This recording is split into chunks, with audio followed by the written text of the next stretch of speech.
Okay, so this is my hip joint and pelvic girdle bony structures. Special guest Emmy, my sister.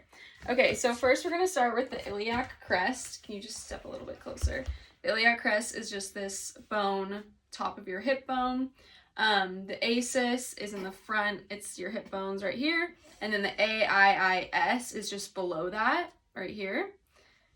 You can laugh, it's okay. No, it's fine. And then the sacrum is, if we're, go to the PSIS, posterior superior iliac spine, which is the bone in the back if you want to turn around. Then if we go in, we have our sacrum. And then if you go down until there's like a little drop off, that's the sacral hiatus. And then the posterior iliac spine is the back hip bones, and then go down and it's the PIIS, posterior inferior iliac spine. And then the ischial tuberosity is just basically, let me see if I can find it. It's like your butt bone pretty much. It's right here. And then pubic symphysis, I'm not going to palpate, but that's just the connecting the pubic bones. Okay. Now we're going to do the muscles. They're actually a lot easier to find on her because she's small. But we have the iliopsoas, which are the hip flexor muscles. And so the iliacus comes here, and then it goes like up along the hips. It's kind of hard to palpate, but the iliacus does flexion of the hip, external rotation of the hip, and transverse pelvic rotation contralaterally when ipsilateral femur is stabilized.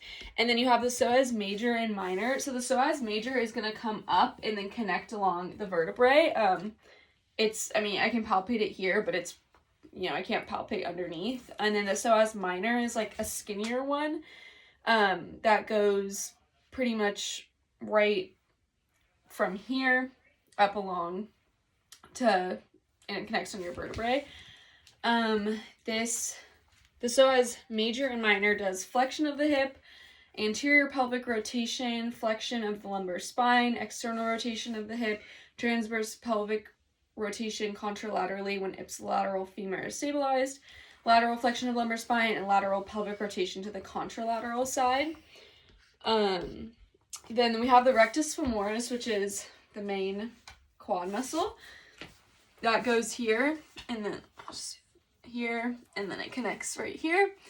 This is extension of the knee, flexion of the hip, anterior pelvic rotation. Then we have the sartorius. This starts up here at the hip, and it's going to come down all the way to the inside of the knee and insert there. This says external rotation of the thigh as it flexes the hip and knee. Flexion of the hip, flexion of the knee, anterior pelvic rotation, weak internal rotation of the knee, and abduction of the hip. And then the pectineus is a very deep internal muscle. It's under all of your adductors, so I can't palpate it, but the pectineus is flexion of the hip, adduction of the hip, and external rotation of the hip. Then you have your adductor brevis. This is the, if you want to just like put your leg like this. This is the adductor that's first, and then you have the adductor longus, and then you have the adductor magnus. They're like inside. The adductor brevis does adduction of the hip, external rotation as it adducts the hip and assists with hip flexion.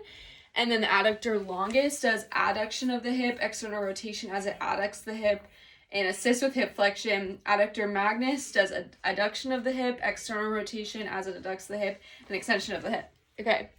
Then we have the gracilis. Let me see if I can. Sorry. Okay, the gracilis is like a tiny muscle that's kind of like on the bottom of your, where does it insert? Like here, and then it goes all the way down to the inside of your knee. The gracilis does adduction of the hip, weak knee flexion, assists with hip flexion of the hip, internal rotation of the hip, and weak internal rotation of the knee. And then the semitendinosus is, if you want to turn around, is one of our hamstrings. This one is kind of in the middle. I can't see if I can find it. Sorry, I know it tickles. Okay, so the semitendinosus is in the middle, and then On the medial side is a semimembranosus, and then on that lateral side is the biceps femoris. And semitendinosus does flexion of the knee, extension of the hip, posterior pelvic rotation, internal rotation of the hip, internal rotation of flex knee. Semimembranosus does flexion of knee, extension of hip, posterior pelvic rotation, internal rotation of the hip, internal rotation of the knee. And the biceps femoris does flexion of the knee, extension of the hip, posterior pelvic rotation, external rotation of the knee, and external rotation of the hip. Okay, then we have the glute max. This is your bottom, sorry. So the glute max is our big muscle right here. And then up here we have the glute minimus, and then the glute medius is kind of like going like this. And the glute medius and the glute max are like this, and then the minimus is underneath all of that, along with the piriformis. The glute max is extension of the hip, posterior pelvic rotation, external rotation of the hip. The upper fibers of the glute max assist in hip abduction, and the lower fibers assist with hip adduction. The gluteus medius does abduction of the hip, lateral pelvic rotation to the hip's lateral side. The anterior fibers do internal rotation and flexion of the hip, and anterior pelvic rotation, and the posterior fibers do external rotation and extension of the hip, posterior pelvic rotation. The glute minimus does abduction of the hip, lateral pelvic rotation to the hip's lateral side, hip internal rotation as femur is abducted, and flexion of the hip, anterior pelvic rotation. That's glute minimus. And that's it.